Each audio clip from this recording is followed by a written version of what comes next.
Jan, I feel like every day I'm seeing a new TikTok from some members of your team. What does the social media aspect do to help them relax outside of basketball? And I can see people who might think that that's a negative, like they're not focused 100% on basketball, but why is it not the case?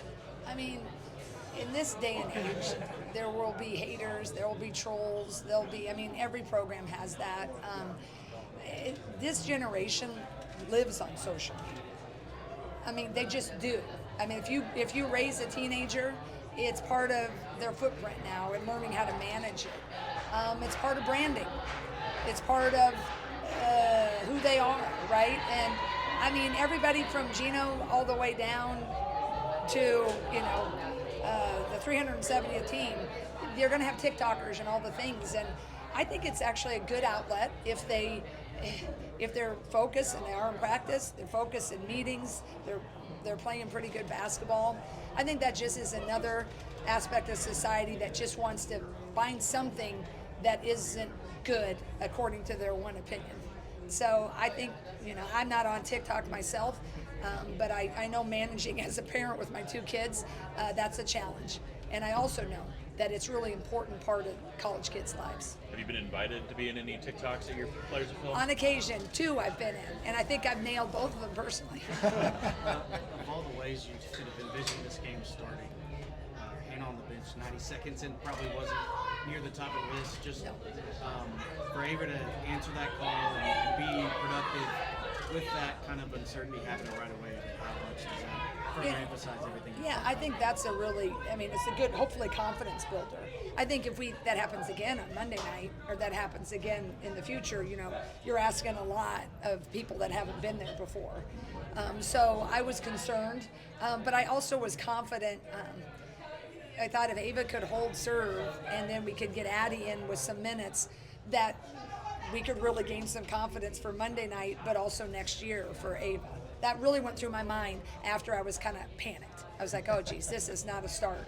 I thought, well, Ava's been coming for the last month, and I just tried to focus on the positive. And I think when you roll with it with the team and you lean into the moment and you just kind of go with it, it helps them versus like you're looking like, oh my gosh, we have all these people with foul trouble. I think a big key of the game, to piggyback on that, was we had all that foul trouble before half, but we went up 12. And I thought that was really great for those young kids to hold serve and go up. What is it like for Ava over this last month? I mean, I know her minutes were kind of roller coaster throughout the season, but now double figures in 3 straight games. Like, what's changed with her? I think she's just gotten more confidence in her, the working in extra hours. She's been in with, Randy, and working on the ways we need to score and how we need to score and how we need to defend. And I mean, there's trolls and haters and all that too, but I will tell you that the trajectory of which she's going is just the confidence that she's gaining. And then the productivity just matched the work ethic, right? When you're getting in the gym, you get more confident, you start finishing more, you start understanding the offense more. And there's a lot that goes into it. It's not just game day. There's a lot of practices. And Ava is a really naturally gifted and like that baby deer, and she's really growing up. And she's that last month, 5 weeks, she's just really leaned into those moments. And I'm just really ultra confident and just really excited and extremely proud of her. 2 more. Oh, I was going to. Something like that. I mean, to maybe ask another thing about Ava, I've been asking about just like the difference that people have seen in her since September, October, because I know you were confident about her coming into the season, but obviously didn't see the minutes. What's the biggest shift in her you've seen from September maybe to now? I just think she's I think all these kids are tremendous team players. I think sometimes it's really easy for everybody just to want to put in the new Colt, right? We're going to go. Addison O'Grady played one heck of a summer. She competed hard. She was doing everything we asked her to do in practices, and her productivity was really, really good. And it's a building block, the system, right? And we're looking and we're trying to figure it out. We were playing Hannah at the 4, and then it became clear, let's shift Hannah over to 5. So when that happens, there's a time of adjustment. And so then you're shrinking minutes of some of those 5s. So Addie and Ava's, their mentalities and their selfless behavior and their work ethics, I mean, there's such a lesson there. Instead of always, I think people like, well, why is she coming through? And they were both playing really well. They both give you really different looks. And a senior that has stuck with it and knows the system, understands her passing is awesome. She understands when there's a pass and a screen.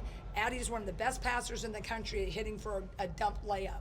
So it's how we're trying to make our offense continue to click while we're bringing along Ava to understand how to pass, when to score, when to fake, when to drive.